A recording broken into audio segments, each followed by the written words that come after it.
It is good to see everybody. I want to welcome all of our campuses, those of you in Kenosha, Racine online, and of course our wonderful Weekends on Wednesday service. Hello to you. We are in a series called Staying in Love. And if you're just joining us, you missed either of the past 2 weeks, I want you to know you can go to greatlakeschurch.com to our website, and right there on the home page, you click on Current Series, and you can catch up that way. But the whole premise of this series is pretty simple. Falling in love is easy, but staying in love is hard work.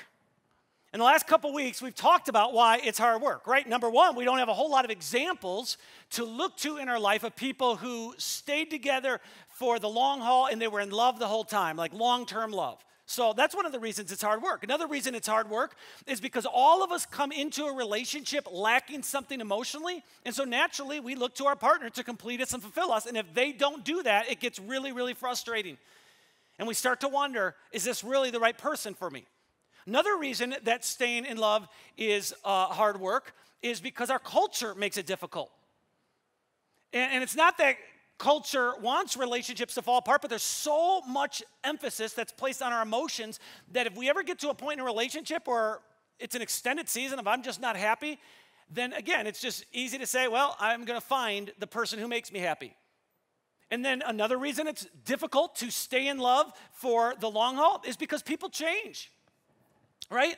You change, I change, everybody changes, and so every few years it feels like we're married to a different person, and that's because often we are.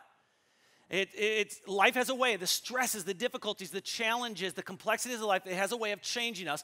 And then one more reason it's difficult to stay in love for the long haul is because till death do us part is a very long time. But here's what we know. Even though staying in love is hard work, we all want to give it a shot, right? We all want to be the exception. We all think, man, if I could just push through this, I can be that person who stays in love. And that's great because as human beings, there is this thing inside of us where we are in love with love.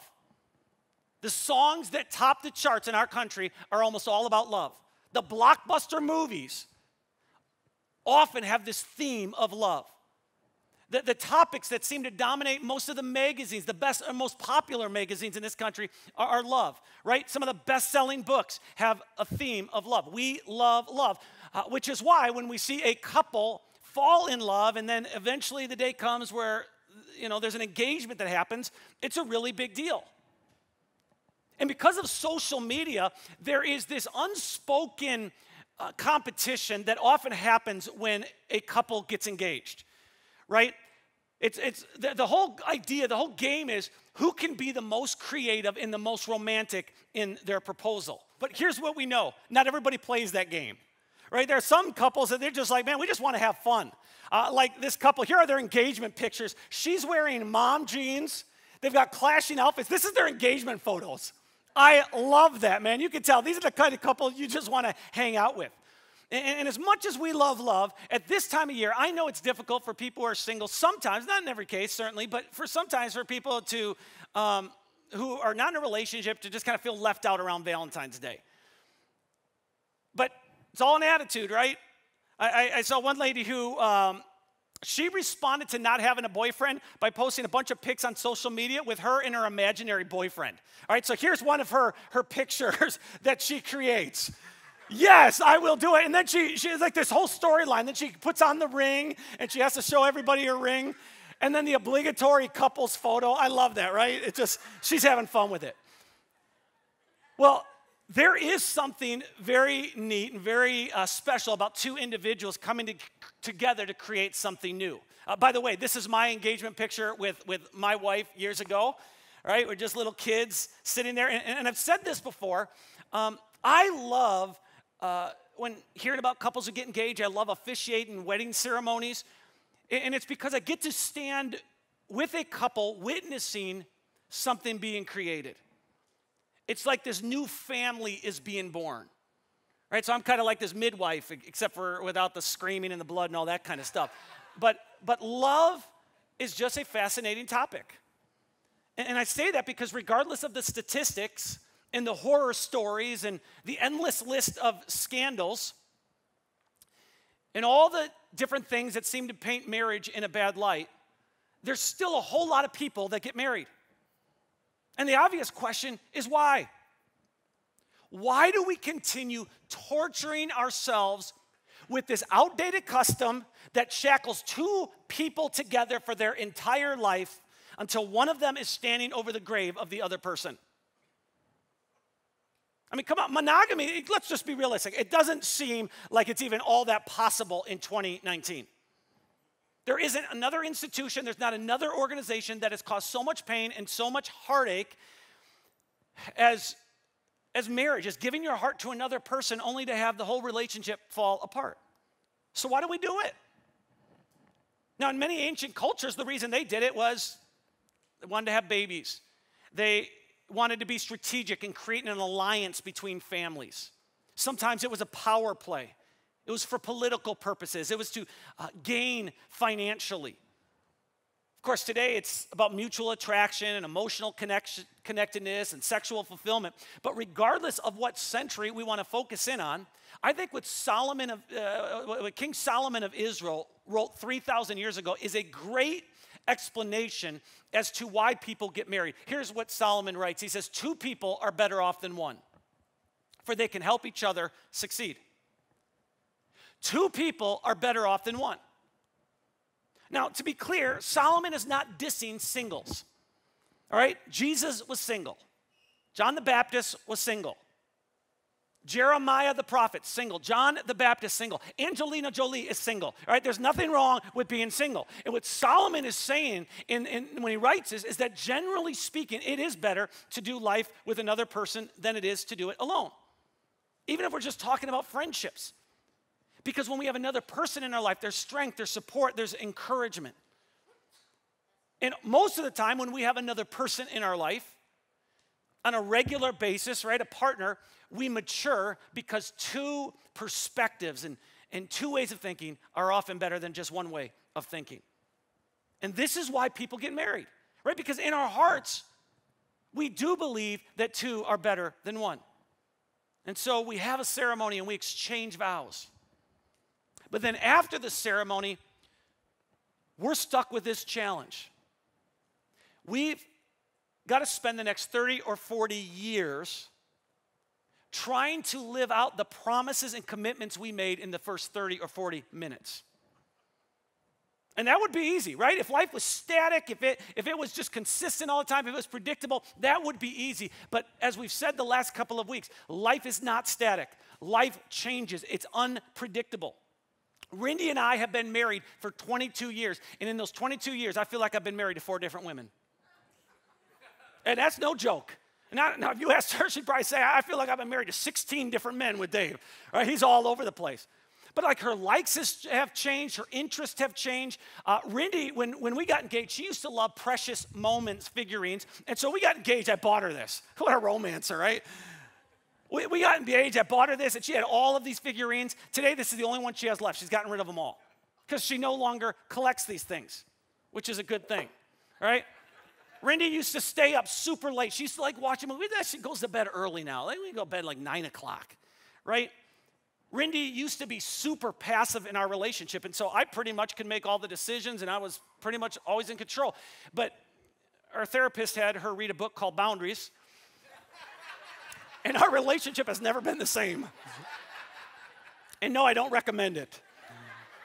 All right, so life is constantly changing. This is why King Solomon of Israel writes, for everything there is a season, a time for every activity under heaven. Life is filled with changes.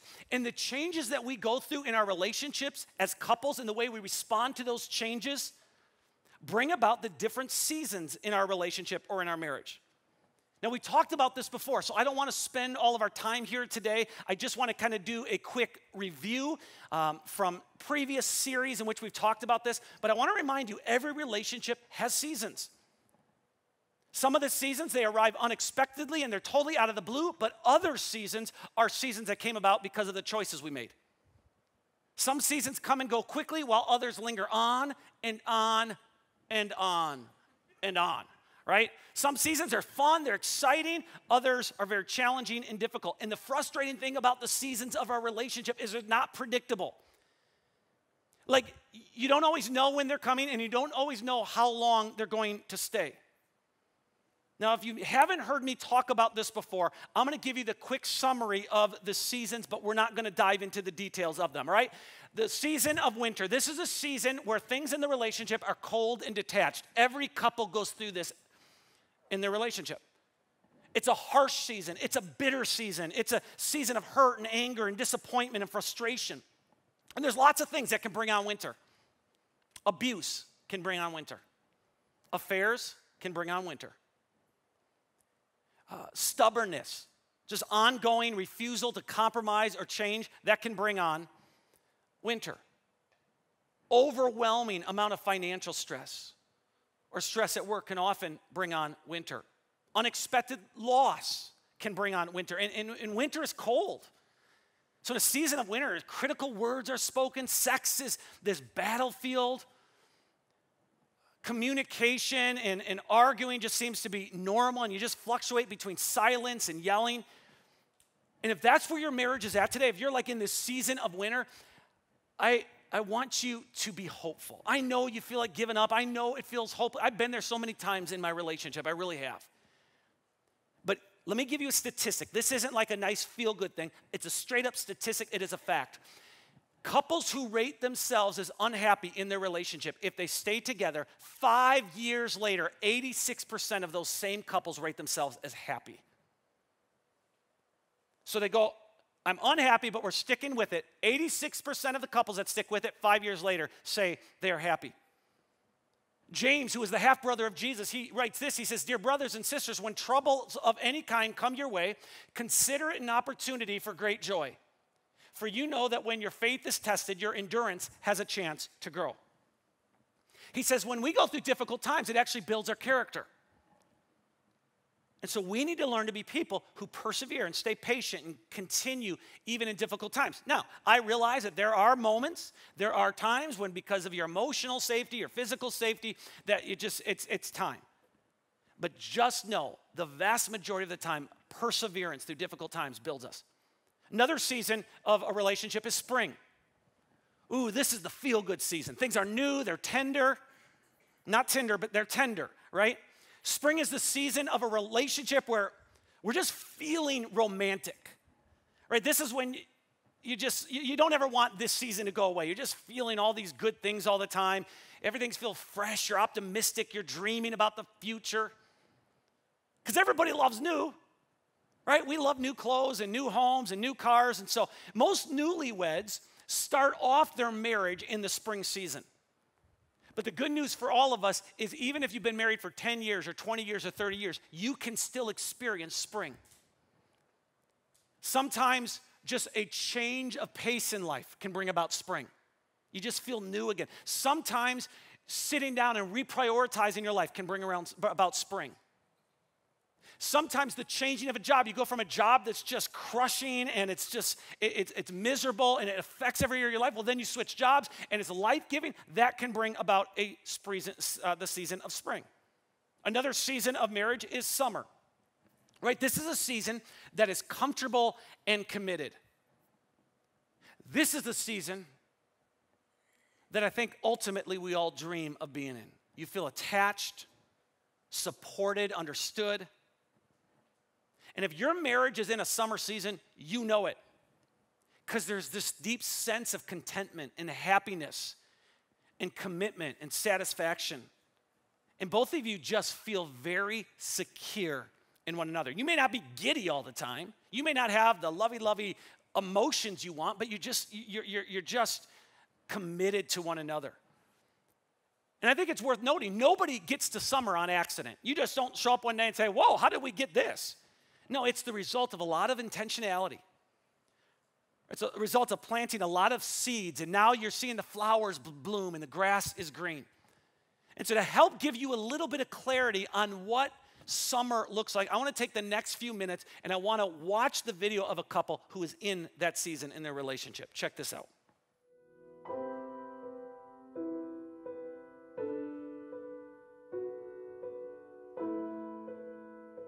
I I don't count it a burden, whatever, to have to care for her. I need to do everything. From the moment she gets up to the moment she goes to bed, I do absolutely everything. Clean her teeth, shower, dress, everything. But it's a privilege. I count it a great privilege to care for this one that I've loved all of these years and continue to love. This is the year when we'll celebrate our 50th wedding anniversary.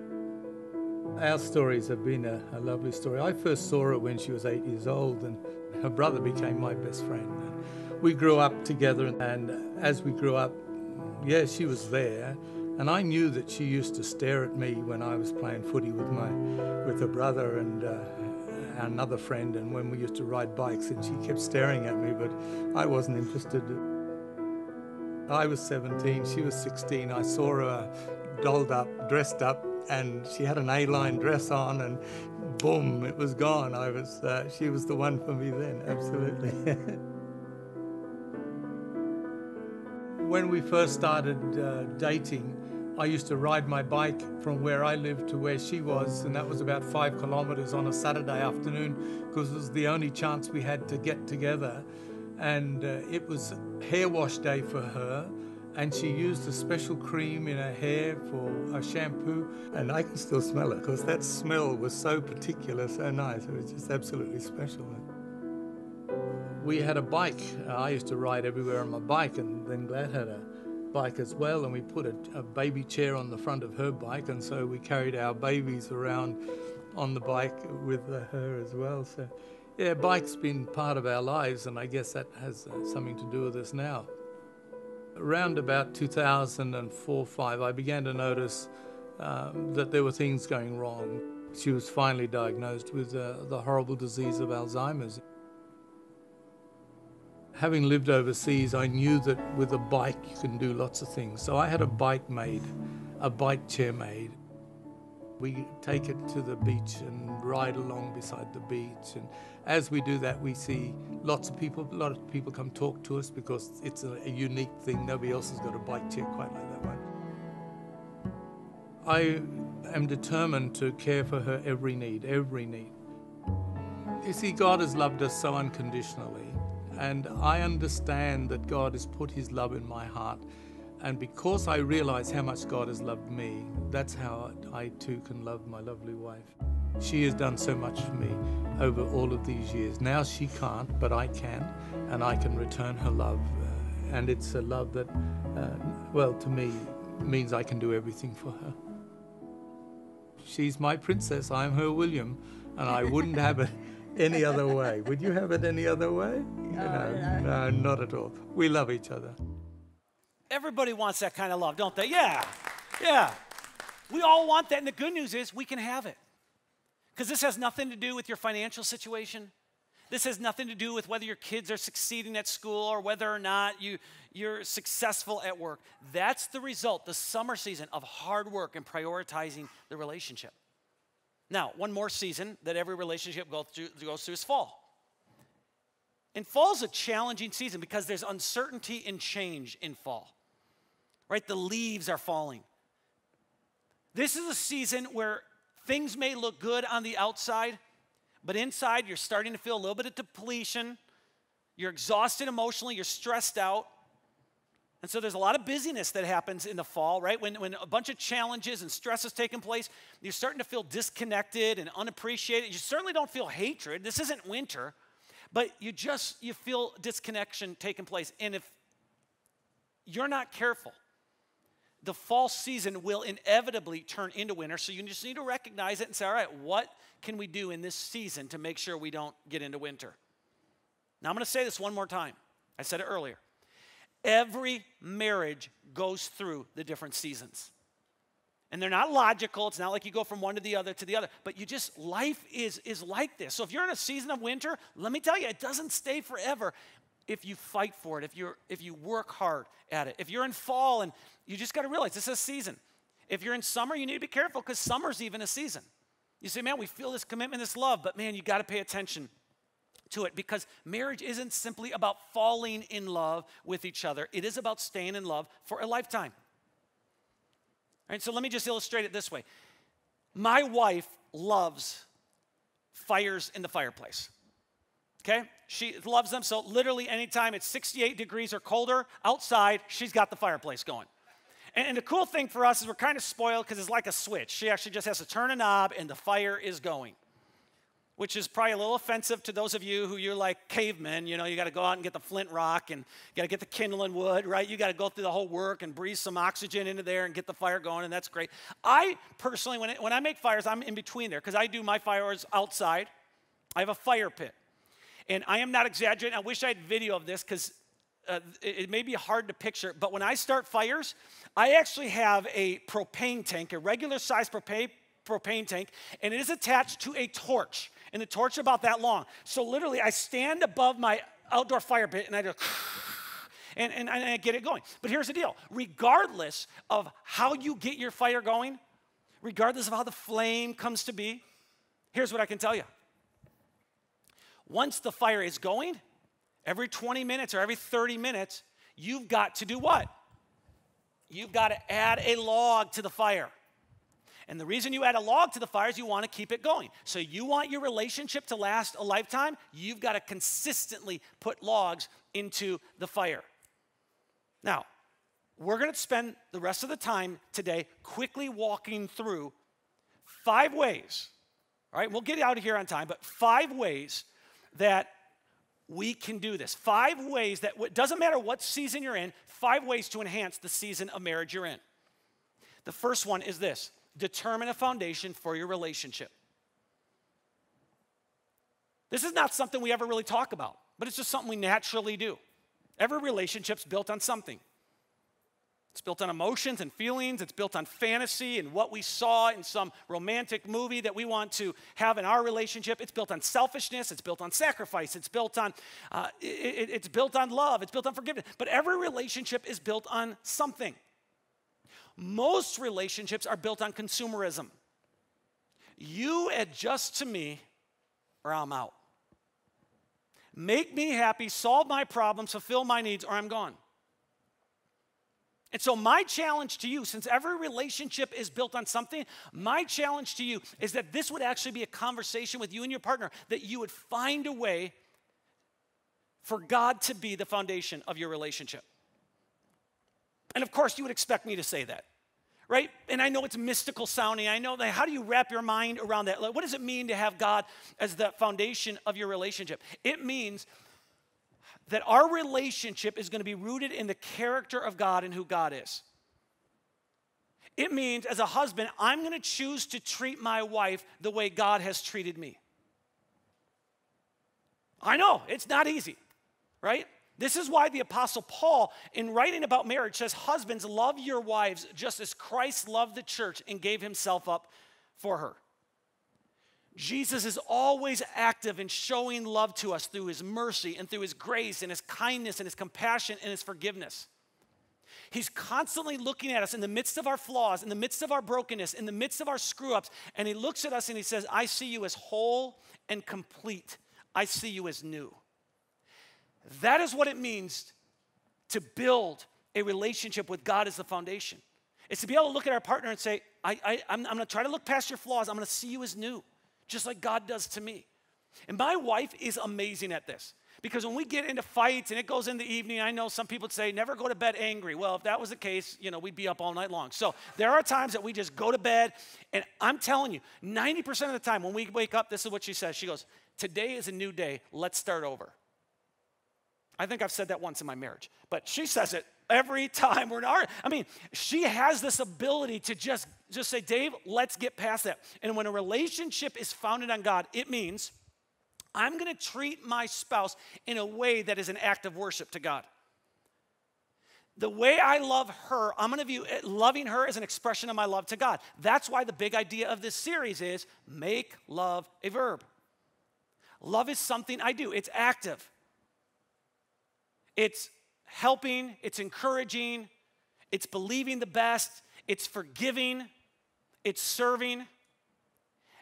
And if I'm loving my wife as an act of worship to God, meaning it's not easy and it's not natural, sometimes it's going to be really easy and sometimes really natural, but when it's not, if I view it as I'm doing this, God, as an act of worship to you, there is going to be sacrifice involved. And the whole, last 2 weeks we've said multiple times that if I could learn to do that and she could learn to do that, and we've made progress in our marriage, right? Us changing and developing a marriage isn't always about, oh, you change for the bad. No, it's a lot of times you change for the good. But if we can both learn to do that, it's called mutual submission. And man, that's a healthy marriage right there. So if you want to make the most of whatever season you're in right now, first thing you need to do is determine the foundation for your marriage. And if it's going to be God, you say, hey, that means that the way we handle our finances, we're gonna try to do this in a way that honors God. The way that we talk to each other, we're gonna try to do it in a way that honors God. When we're hurt, I'm willing to forgive you, not because I feel like it, but because I know it honors God. That's what it means to have a marriage founded in God. Here's the second thing we need to do. No matter what season you're in, this will enhance it. Magnify the good. All right? Every one of us comes into a relationship carrying a magnifying glass. Yeah, this is what we carry with us. And the cool thing is we get to determine what we magnify. And it's easy in a relationship, specifically a long-term romantic relationship, it is easy to magnify and exaggerate the quirks of our partner. To magnify and exaggerate the things that irritate us and annoy us.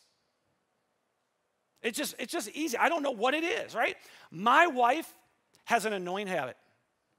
She hums all the time. And because I was writing this talk this week, I started paying more attention to how often she hummed. This morning, she hummed when she woke up. At breakfast, she was humming. She came home from work, and she was humming. This is not an exaggeration. That is freaking annoying. So I can focus on that, or I can focus on the fact that she's in a positive, good, and content mood, which is easy to do when you're married to me, all right? No, come on. I can focus on the annoying part, or I can focus on the fact she is content. The Apostle Paul writes this: fix your thoughts on what is true and honorable and right and pure and lovely and admirable. Think about things that are excellent and worthy of praise. In life, it doesn't matter how much good there is, you can always find something bad. You can always find something to complain about and something you don't like. And so you have to determine what you're going to magnify in your relationship. And you can be like, Dave, we're in winter. Do you know in winter you can still find something positive? It's like this meme with Jack Nicholson. At least there are no mosquitoes, right? You can find something. Maybe it's at least we're paying the bills. We scream at each other. We don't like each other, but at least we have a warm house. You have the ability to magnify whatever you want to magnify. Just know whatever you choose to magnify, you're going to get more of it. And that's important to remember because you and I, we can't change our partner. Rindy cannot change me. I have a free will, but what she can do is influence me. And since we're relational individuals, all of us are influenced by what we hear and what we see. And so if I'm constantly trying to find, Rindy, I love how content you are. I love how happy you are. You know what happens? She becomes more content and more happy, and hopefully she doesn't hum about it, but that's what happens. It grows, right? Doesn't matter what season you're in. When you magnify the good, it becomes a better season. Third thing that you can do to enhance your relationship is do a marriage tune-up. Doesn't matter what season you're in. Just guard your relationship against laziness. Don't put it on cruise control. Be protective in keeping it healthy. Because we all know this. Over time, it's easy for a couple to go to bed and be on their phones.